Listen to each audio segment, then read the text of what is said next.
Okay, introduction to verbs. Last week we learned that the simple sentence is like a word sandwich with the noun as the bread and the verb as the extremely important and delicious cheese. So today we're going to talk about main verbs and helping verbs. We're going to talk about event verbs. If you want to call them action verbs, that's fine with me. We're going to talk about state of verbs, and if you want to call them state of being verbs, that is also perfectly fine with me. We also have phrasal verbs, which we'll just talk about very quickly. One other type of verb, a modal verb, I'm going to leave out today, but we're going to talk about them eventually. Here we go. Verbs. Main and helping verbs. Main verbs have at least 3 forms. So here's an example. For drive, you have drives, drove, and driven. These are all forms of drive. Main verbs can combine with helping verbs such as am, is, are, was to form phrases. Here's an example. The phrase is driving. William combines with is driving to form an independent clause. Without William, it's just a phrase.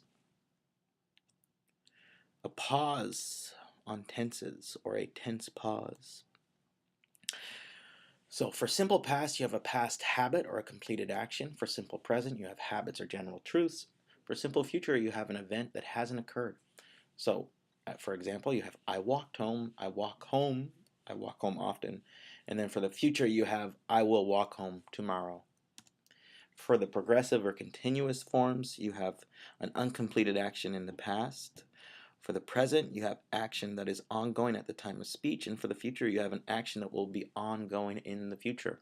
So that comes out as I was walking home, I am walking home, and I will be walking home. For the perfect, we have a completed action in the past. The meaning requires a helping verb. The example there is going to be had. For the present, we have an action in the past that is continued until now. And then for the future, we have an action that will be complete before another action. So this, for the examples, we have I had walked home, I have walked home, and we have I will have walked home before the show starts. Finally, we have the perfect progressive, and in the past, that's an action that began before and was continued until the next action.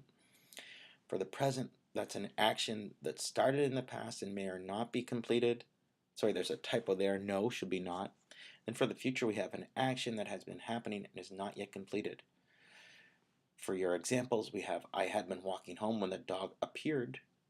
I have been walking home, and we have I will have been walking home for 2 hours by that time. Then we have event and stative verbs. Stative verbs are usually avoided in the continuous or the progressive forms. Event verbs, some examples are eat and kick. Examples of stative verbs include belong and know.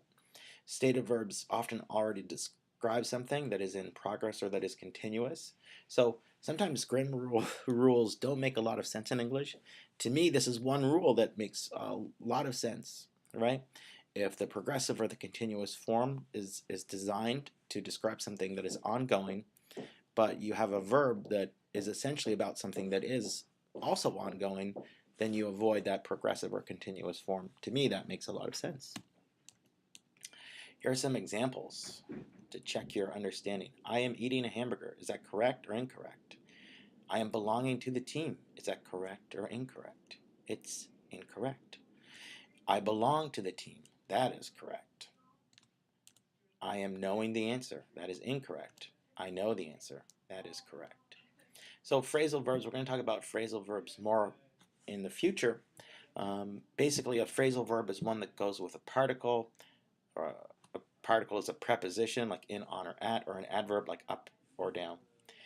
They're often informal and great for conversational English. Sometimes they can also be used in academic English as well.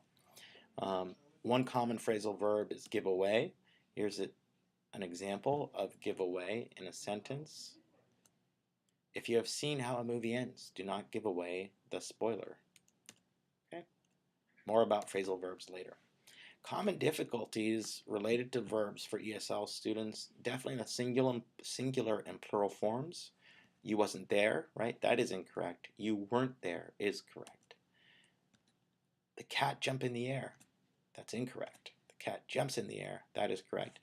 These examples seem easy and maybe even a little bit silly, but trust me, these are just more simple examples of things that many ESL students do. It's just usually going to be more complicated than these examples.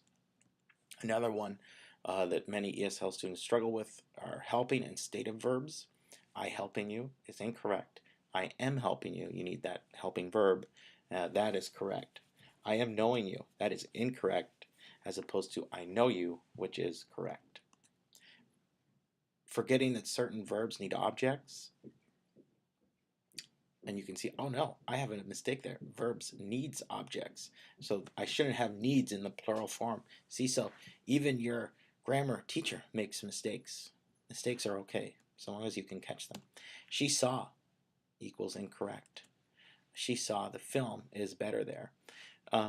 Maybe saw isn't the best verb in this example. If you can remember back to our first slide with Tim makes coffee, makes is a better example there of a verb that has to have an object. Okay, saw is fine here, but it's not quite as perfect of an example as makes.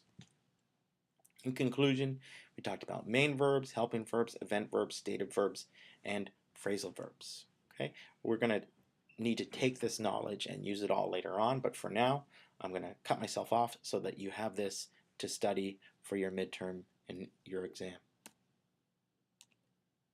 That's it for verbs.